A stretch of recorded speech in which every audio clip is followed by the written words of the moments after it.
अगर आप एक माइक्रो फूड प्रोसेसिंग की इंडस्ट्री चला रहे हैं तो सरकार आपको दे रही है 10 लाख रुपए तक की सब्सिडी। जी हां दोस्तों, आज मैं आपको बताऊंगा एक ऐसी स्कीम के बारे में कि अगर आप एक माइक्रो यूनिट हैं और आप फूड प्रोसेसिंग में इन्वॉल्व हैं या आप फिर एक नई माइक्रो फूड प्रोसेसिंग इंडस्ट्री लगाना चाहते हैं तो आपको बैंक लोन और साथ में सब्सिडी कैसे मिलेगी, इसकी पूरी जानकारी एक स्कीम है सरकार ने लॉन्च की है, उसके द्वारा मैं आज आपको बताऊंगा। दोस्तों, ये जो छोटी फूड प्रोसेसिंग इंडस्ट्रीज हैं, इनकी समस्या ये है कि इनमें से ज्यादातर अनऑर्गेनाइज सेक्टर में है। यानी एक अनुमान है कि 25 लाख से ज्यादा यूनिट्स ऐसी हैं जो माइक्रो सेक्टर में चल रही हैं, फूड प्रोसेसिंग करती हैं, लेकिन वो बेचारी अनऑर्गेनाइज सेक्टर में चल रही हैं। यानी उनको जो ऑर्गेनाइज सेक्टर के जो बेनिफिट्स हैं वो नहीं मिल पाते, उनको लोन नहीं मिल पाता, उनको सही तरह से हैंड होल्डिंग नहीं मिल पाती,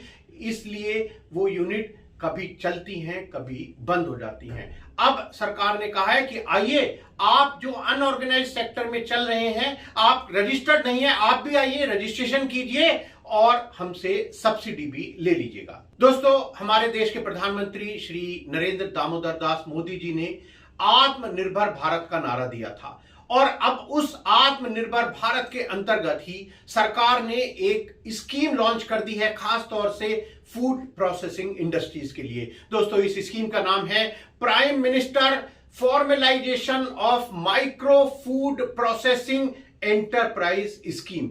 जी हां दोस्तों, इसको हम शॉर्ट में बोलते हैं PMFME। तो हम आगे इस वीडियो में जब भी बात करेंगे PMFME के लिए, तो आप समझ लीजिए मैं बोल रहा हूं prime minister formalisation of micro food processing enterprise scheme.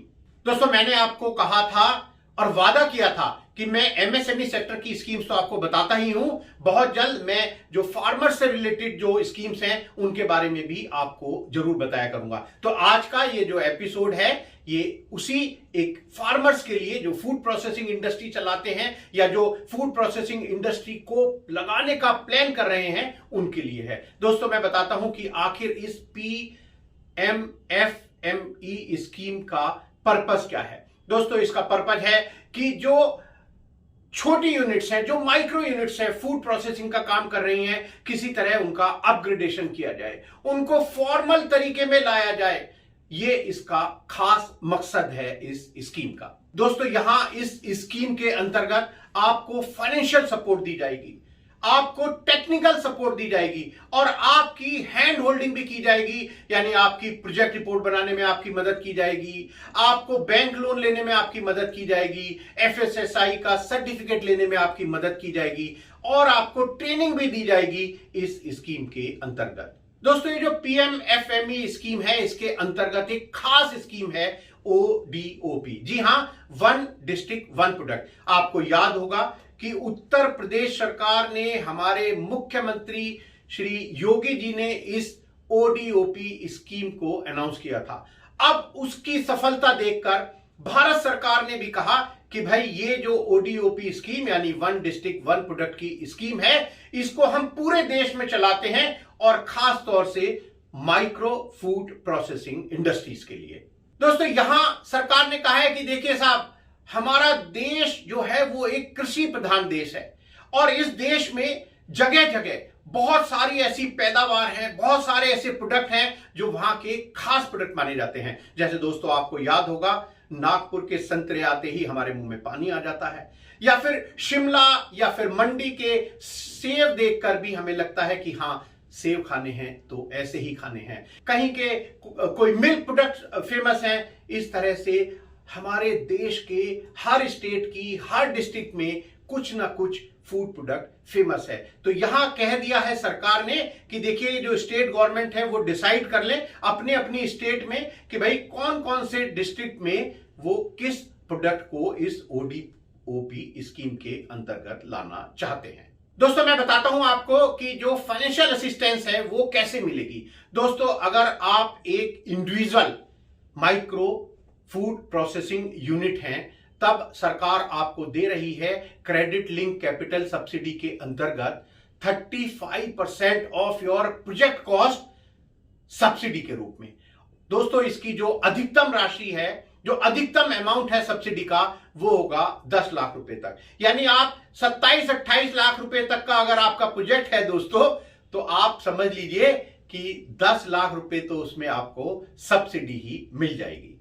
और दोस्तों आपका जो कंट्रीब्यूशन है वो भी यहां पर कहा है कि भाई कम से कम बस आप 10% अपना जो प्रमोटर्स कंट्रीब्यूशन है वो लगा दीजिए इस प्रोजेक्ट कॉस्ट में। दोस्तों ये तो मैंने आपको बताया कि भाई फाइनेंशियल मदद कर रहे हैं सरकार आपकी इस PMFME स्कीम जो है ODOP उसके अंतर्गत। साथ में आपकी हैंड होल्डिंग भी करेंगे, यानी आपको DPR बनाने के लिए, बैंक से लोन लेने के लिए, आपका उद्यम रजिस्ट्रेशन कराने के लिए या कोई और भी रजिस्ट्रेशन आपको चाहिए तो उसके लिए भी सरकार इस स्कीम के अंतर्गत आपकी मदद करेगी। यहां दोस्तों मैंने आपको कहा कि भैया उद्यम रजिस्ट्रेशन, तो ध्यान रखिए आपको उद्यम रजिस्ट्रेशन भी लेना है, क्योंकि आपको ये दिखाना है, प्रूव करना है कि ये जो आपकी यूनिट है ये माइक्रो सेक्टर में आती है। और दोस्तों आपको याद होगा मैंने पहले भी एक वीडियो पोस्ट की थी जहां मैंने आपको बताया था कि ये माइक्रो, स्मॉल और मीडियम एंटरप्राइजेस की क्या डेफिनेशन है। मैं आपको दोबारा बता देता हूं, आप वो वैसे आई बटन दबाकर वीडियो जरूर देख लीजिएगा। दोस्तों माइक्रो एंटरप्राइजेस वो हैं जहां पर investment in plant and machinery और इक्विपमेंट 1 करोड़ तक है और टर्नओवर 5 करोड़ तक है। आपको ये दोनों कंडीशन कंप्लाई करनी पड़ेगी, तभी आप माइक्रो सेक्टर में आएंगे। दोस्तों ये तो मैंने आपको बताया कि भाई अगर आप इंडिविजुअल अपनी एक माइक्रो फूड प्रोसेसिंग की यूनिट चला रहे हैं। इसके अलावा दोस्तों सरकार ने कह दिया है कि देखिए अगर आप एक FPO हैं, आप एक SHG हैं या आप एक कोऑपरेटिव सोसाइटी के रूप में भी काम कर रहे हैं, तब भी आपको ये सब्सिडी मिलेगी। उसके अलावा आपको सीड कैपिटल भी मिलेगी, 40,000 रुपए पर मेंबर के हिसाब से आपको ये सीड कैपिटल भी मिल जाएगी। इसको आप यूज कर सकते हैं अपने प्रोजेक्ट के वर्किंग कैपिटल के लिए या कोई छोटा मोटा अगर आपको टूल खरीदना है तो उसके लिए भी। दोस्तों ये जो स्कीम है वो 2020-21 से शुरू होकर 2024-25 तक चलेगी और सरकार ने कह दिया है कि भैया देखिए ये 2020-21 से 2024-25 के बीच में हम 10,000 करोड़ रुपए का इन्वेस्टमेंट करेंगे इस स्कीम के अंतर्गत। तो इस 10,000 करोड़ रुपए से दोस्तों सरकार को यह उम्मीद है कि भाई कम से कम 2 लाख माइक्रो एंटरप्राइजेज जो फूड प्रोसेसिंग का काम कर रही हैं उनको फायदा होगा इस PMFME स्कीम के द्वारा। दोस्तों अब मैं आपको बताता हूं कि आपको अगर इस स्कीम का फायदा लेना है तो आपको करना क्या होगा। जी हां, आपको कहीं जाने की जरूरत नहीं है। अपने घर दफ्तर में बैठिए, अपनी यूनिट में बैठिए या जहां आप प्रपोज कर रहे हैं अपनी यूनिट को लगाने के लिए वहां भी आप बैठ सकते हैं। बस आपके पास एक कंप्यूटर या लैपटॉप होना चाहिए। खोल लीजिए अपना कंप्यूटर या लैपटॉप, ऑन कर लीजिएगा और एक वेबसाइट जो मैं आपको बता रहा हूं, जो मैं डिस्क्रिप्शन में भी दे रहा हूं, उसको जरा टाइप कर दीजिएगा। दोस्तों ये वेबसाइट है PMFME.MOFPI.gov.in। जी हां दोस्तों, इस वेबसाइट पर आप जाइए। ये मैं आपको दिखा रहा हूं ये कैसी दिखती है। यहां पर आपको लॉगिन करना है, फिर आपको अपने जो डिटेल्स हैं, बेसिक डिटेल्स हैं, आपका नाम है, आपका डिस्ट्रिक्ट है, आपका स्टेट है, आपका फोन नंबर है, मोबाइल नंबर डालिएगा और आपकी ईमेल एड्रेस है। ये डिटेल आप भर दीजिएगा और आप लॉगिन कर लीजिएगा। दोस्तों मैं आपको यहां एक बात और बता दूं, हमारी जो MSME की पाठशाला है उसका लिंक भी मैं दे रहा हूं यहां डिस्क्रिप्शन में। वहां पर हमने स्टेप बाय स्टेप कोर्स शुरू कर रखा है। इस स्कीम का भी स्टेप बाय स्टेप प्रोसेस पूरा हम बहुत जल्द वहां पर अपलोड कर रहे हैं। तो मेरा आपसे निवेदन है कि अगर आप चाहें ये step by step process join करने के लिए तो प्लीज आप जाइए MSME की पाठशाला.com पर और ये कोर्स ज्वाइन कर सकते हैं। दोस्तों जब आप ये अपनी बेसिक डिटेल भर देंगे आप देखेंगे कि आपकी मेल आईडी जो आपने यहां लिखी है वहां पर एक मेल आ गया है और आपकी जो डिटेल्स हैं, आपका लॉगिन पासवर्ड की डिटेल वहां पर आ गई है। दोस्तों अब जब आप यहां से लॉगिन कर लेंगे अपनी यूजर आईडी और पासवर्ड डालकर, तो आप देखेंगे कि 3 ऑप्शन आ गए हैं। एक तो है कि भैया अगर आप एक इंडिविजुअल हैं और एक नए एंटरप्राइजेस को लगाना चाहते हैं। अगर आप एक एग्जिस्टिंग फूड प्रोसेसिंग यूनिट चला रहे हैं, आपकी टर्नओवर 1 करोड़ तक है, और अगर आप एक एग्जिस्टिंग एंटरप्राइजेस चला रहे हैं फूड प्रोसेसिंग की और आपकी टर्नओवर 1 करोड़ से ज्यादा है, आप इन तीनों में से सेलेक्ट कर लीजिएगा कि आप किस कैटेगरी में आते हैं। बस दोस्तों अब आप जैसे ही वो सेलेक्ट करेंगे तो आपको कुछ भरनी है, आपको अपनी एप्लीकेंट की डिटेल भरनी है। आपका अगर एग्जिस्टिंग बिजनेस है तो आपको अपनी जो एग्जिस्टिंग जो बिजनेस की डिटेल है, आपकी टर्नओवर है और भी जितनी डिटेल्स हैं, फाइनेंशियल्स हैं, वो आपको सब भरनी है। आपको जो प्रपोज्ड आपका फाइनेंशियल्स है, जो प्रपोज बिजनेस की डिटेल है, वो भी आपको डालनी है। उसके बाद आपको सेलेक्ट करना है कि भाई आप किस बैंक से लोन लेना चाहते हैं। जी हां दोस्तों, ये भी आपके ऊपर निर्भर है और आप 2 बैंक सेलेक्ट कर सकते हैं कि भैया एक बैंक ये मुझे दे और अगर ये नहीं देता तो दूसरा बैंक भी मैं बता देता हूं, इस बैंक से भी मैं लोन लेने के लिए तैयार हूं। दोस्तों उसके बाद कुछ डॉक्यूमेंट है, मैं आपको बता दूंगा कि कौन कौन से डॉक्यूमेंट्स हैं वो आपको यहां अपलोड करने हैं। और लीजिए, आपको एक डिक्लेरेशन आ गया है कि भाई सब इंफॉर्मेशन जो मैंने भरी है वो ठीक है और इसको सबमिट कर दीजिएगा। वो पूछेगा आपसे कि सही में आपने देख लिया, सब चीजें ठीक है, कोई चेंज तो नहीं करना, कंफर्म कर दीजिएगा और आपकी एप्लीकेशन सबमिट हो जाएगी।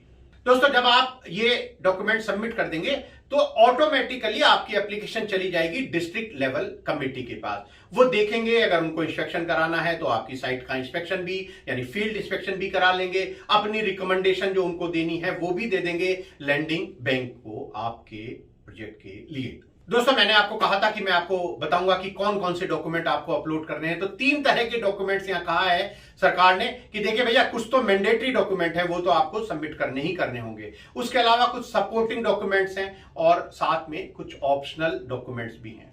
दोस्तों मेजर जो डॉक्यूमेंट है वो मैं आपको बताता हूं कि आपको अपने केवाईसी डॉक्यूमेंट यानी आपका परमानेंट अकाउंट नंबर, आपका आधार, आपका जो यूटिलिटी का बिल है एड्रेस प्रूफ के लिए वो देना होगा। इसके अलावा जहां पर आप अपना प्रोजेक्ट लगाना चाहते हैं उसके लैंड के डॉक्यूमेंट अगर आपके अपने नाम में है तो वो, और अगर आपने इसको लीज पर लेना है या लीज पर ले रखा है तो उसके लीज के जो डॉक्यूमेंट है वो भी आपको देने होंगे यहां इस पोर्टल पर अपलोड कर।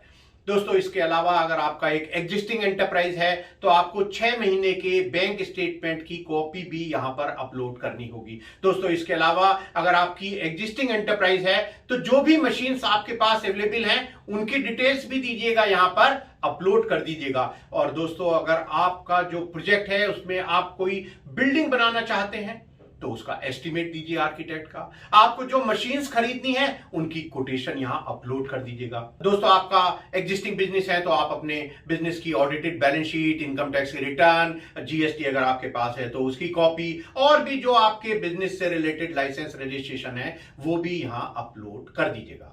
दोस्तों मैं आपको बस लास्ट में ये और बता देता हूं कि आपको किन बातों का ध्यान रखना है इस स्कीम के लिए अप्लाई करते हुए। एक तो ये कि आपकी जो उम्र है वो 18 साल से ज्यादा होनी चाहिए, कम से कम 8वीं तो आपने पढ़ रखी हो, उसको पास कर रखा हो। आपकी यूनिट में अगर एग्जिस्टिंग है तो 10 वर्कर से ज्यादा नहीं होने चाहिए, क्योंकि दोस्तों ये माइक्रो एंटरप्राइजेस को मदद दे रही है सरकार। और दोस्तों अगर आप एक एग्जिस्टिंग एंटरप्राइज हैं तब तो आप अगर ओडीओपी के अलावा भी किसी प्रोडक्ट में करना चाहते हैं तब भी आपको इस स्कीम का फायदा मिलेगा।